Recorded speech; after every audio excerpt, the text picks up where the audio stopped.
Family అంతా కూడా అంటే చనిపోయారు కొద్దిమంది. మా సిస్టర్స్ నేను మాత్రమే ఉన్నాము. ఆ సమయంలో మా సొంత అన్నయ్యని నా మీద ఆస్తి కొరకు చాలా ప్రయోగాలు చేసి చంపడానికి చాలా ట్రై చేశాడు. అయినా నేను తప్పించుకొని అప్పుడు నేను అన్న దగ్గరికి అమావాస్య పౌర్ణానికి మళ్ళీ సండే కూడా నేను ప్రేయర్కి వచ్చేదాన్ని. కానీ ఈ సమస్యలు నేను అన్నకు అస్సలు చెప్పలేను. ఎప్పుడు కూడా ప్రార్థన చేయను నా కోసం అని చెప్పలేను. కానీ దేవుడు నిజంగా ఇక్కడ నాకు అభిషేకం పొందుకొని దేవుడు నాకు అంటే ఇట్లా దర్శనంలో ఒక పెద్ద అంటే ఇట్లా పెద్ద సమాధుల మధ్యలో నుంచి అన్ననే నన్ను చేయబట్టుకొని నడిపిస్తూ ఉన్నాడు. అట్లా దర్శనం కనిపించింది. దాని తర్వాత నేను మళ్ళీ దేవుని సందులో కొన్ని సంవత్సరాలు నేను కనిపెట్టి ప్రార్థన చేసినప్పుడు దేవుడు నాకు ఒక అంటే సంఘం పెట్టమని బయలుపరిచాడు. సంఘం పేరు వచ్చేసి జీసస్ గ్లోరియస్ ఇంటర్నేషనల్ మినిస్ట్రీ అని నేను పెట్టిన తర్వాత సంఘం నడుపుతున్న సమయంలో నేను అకస్మాత్తుగా ఒక 3 years నుంచి నేను సంఘం పెట్టి నడిపిస్తున్నా. అప్పటి వరకు బాగానే ఉంది, కానీ ఆ చుట్టుపక్కల వాతావరణం చాలా భయంకరంగా ఉంది. అయితే నాకు కొన్నిసార్లు నాకు పరిశుద్ధాత్మ చూపించండి, ఇక్కడ చాలా భయంకరమైన సిచ్యువేషన్, నువ్వు ప్రార్థనలు కూడా నువ్వు పెద్దగా చేయొద్దు, చిన్నగా అన్నప్పుడు మేము సౌండ్ బాక్స్ చిన్నది పెట్టి మేము చిన్నగా ప్రార్థన చేసేవాళ్ళము. ఆ విధంగా చేసిన తర్వాత అకస్మాత్తుగా నాకు ఈ నవంబర్లో ఉంటుంటేనే నాకు సడన్గా నేను సిక్ అయిపోయి నేను హాస్పిటల్లో పడిపోయినా.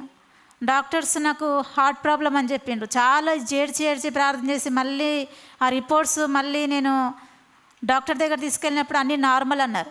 దాని తర్వాత మళ్ళీ అకస్మాత్తుగా నాకు భయంకరంగా నేను సాతాను శక్తుల చేత ఒక మాంత్రికుడు నన్ను తీసుకెళ్ళి ఒక గుంతలో పాడేసి నన్ను తొక్కి అట్లాగే రోజు సఫర్ అవుతున్నా. అసలు ఎక్కడ వెళ్ళాలో అర్థం కాక అనేక మందిరాలు నేను పరిగెడుతున్నా. అంకుల్ నన్ను మా మామయ్య అనేక ప్లేసెస్కి నన్ను తీసుకెళ్ళిండు. అక్కడ ఇక్కడ ఎక్కడంటే అసలు హాస్పిటల్స్ కంటే ఎక్కువగా దేవుని మందిరాలకే మేము పోయి అక్కడ మేము పడుకోవడం చేసినాం. ఇద్దరం దేవుని సన్నిధిలోనే ఉండాలన్నట్టుగా ప్రతి సంఘాలకు వెళ్ళిపోయాం మేము. అక్కడ ఇట్లా నైట్ అడిగి పడుకున్నాం కొన్ని రోజులు. అట్లా అయిన తర్వాత అసలు ఏం చేయాలో మాకు అర్థం కాని సిచ్యువేషన్లో ఆ నైటు భయంకరంగా నా శరీరం అంతా వేడి, చాలా లోపల అవయవాలన్నీ కాలిపోతున్నాయి. అంత భయంకరంగా డాక్టర్స్ కూడా అంటుండ్రు అసలు ఏం కాదంటున్నారు, కానీ నా బాధ నేను భరిస్తూనే ఉన్నా. అప్పటికి ఎట్లా అంటే మాంత్రిక శక్తులు ఇట్లా కళ్ళు మూసుకొని పడుకుందామంటే భయంకరంగా నాకు అసలు ఇట్లా పడుకోవాలంటే నాకు భయం వేసేది. అసలు అట్లాంటి సిచ్యువేషన్లో ఒక రోజు నైట్ 2:30 అవుతుంది, అసలు నిద్ర పట్టట్లేదు. మా మామయ్య అంటుండు కొద్దిసేపు అన్న పడుకోకపోతే మళ్ళీ ప్రాబ్లమ్స్ అవుతుంది, బాడీ సహకరించదు అని చెప్తున్నప్పుడు కూడా నాకు ఆ నైట్ 2:30కి నాకు పరిశుద్ధాత్మ దేవుడు అన్నం చూపించిండు. అన్నది నేను లైవ్ పెట్టుకొని బలంగా ప్రార్థన చేసుకుంటూ తెల్లారేదాకా ప్రార్థనలోనే ఉన్న తర్వాత మళ్ళీ 2 days అయిన తర్వాత అన్న కాల్ చేసి మళ్ళీ నేను అన్న మందిరానికి వెళ్ళడం జరిగింది. అన్న అక్కడ నాకు ప్రార్థన చేసిన తర్వాత ఆ సాతాను శక్తుల నుంచి ఈ యొక్క భయమైన ఘటసర్పం నన్ను పట్టుకొని చుట్టూ నన్ను జుట్టుకొని నన్ను చాలా పీడించేది. అది అట్లాంటి సిచ్యువేషన్ గుండా మళ్ళీ అన్న ఇంటికి వచ్చి కూడా నాకు ప్రార్థన చేసిన తర్వాత ఆ కళలు అవన్నీ కూడా రావడం బంద్ అయింది. ఇప్పుడు నేను సేవ చేస్తున్నా నేను బలంగా. నిజంగా దేవుని కృపనే. ఎందుకంటే మనకి ఇట్లాంటి అభిషక్తులు ఉండడం చాలా ఇంపార్టెంట్.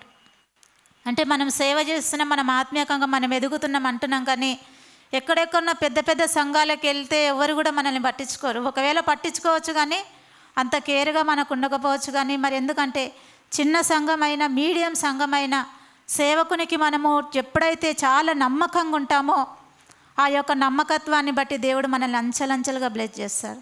హల్లెలూయా. మీరు వస్తున్న ప్రతి ఒక్కరికి కూడా మీరు అన్నకు చాలా మీరు దగ్గరగా ఉండండి.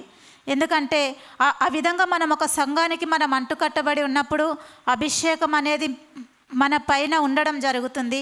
సాతాను నుంచి మనము సంపూర్ణ విడుదల మనం పొందుకుంటాం. మరి ఎందుకంటే దేవుడు చేసే అద్భుతాలను బట్టి ఒక సేవకుని మనకు పెట్టి మనకు విడుదల ఇస్తూ మరి అనేకులకు కూడా విడుదల ఇస్తూ మరి నిజంగా ఇది చాలా గొప్పగా. ఎందుకంటే ఎన్ని హాస్పిటల్స్ తిరిగినా ఎక్కడ వెళ్ళినా కూడా అసలు నన్ను పట్టించుకోలేరు ఎవ్వరు. ఆ సిచ్యువేషన్లో ఎంతో డబ్బు ఖర్చు అయిపోయింది నాకు కనీసం అంటే ఒక 60-70 వేలు దాకా మా మామయ్య అప్పు తెచ్చి మరి అనేకుల దగ్గర అడిగి నన్ను హాస్పిటల్కి చూపించి చనిపోయే స్టేజ్కి నన్ను చేతిలో పట్టుకొని వెళ్ళిపోయింది. అక్కడ ఇక్కడ అనేక హాస్పిటల్స్కు ఆ స్టేజ్లో ఉన్న నన్ను దేవుడు నిజంగా ఈరోజు నేను ఒక 3 weeks నుంచి నేను మంచిగా ఉన్నా. నేను ఇప్పుడు రియల్గా కొద్దిగా నేను ఫుడ్ తింటున్నా, ప్రార్థన చేసుకోగలుగుతున్నా, ఆ టాబ్లెట్లు వాడినా కానీ నాకు బాడీకి పడుతున్నాయి ఇప్పుడు రియల్గా. హల్లెలూయా. ఈ చిన్న సాక్ష్యం మరి దేవుడు దీవించును గాక. నిజంగా నేను సాక్ష్యం చెప్తాను అనుకోలేను, రియల్గా ఏదో చిన్న ప్రార్థన చేయించుకొని వెళ్ళిపోదామని వచ్చిన. నాకు మార్నింగ్ సర్వీస్ ఉండే అక్కడ, అది చూసుకొని మళ్ళీ సర్వీస్ అయిపోగానే మళ్ళీ రెడీ అయ్యేసి ఇక్కడ వచ్చేసాను నేను. హల్లెలూయా. థ్యాంక్ యూ అన్న. హల్లెలూయా. Thank you master.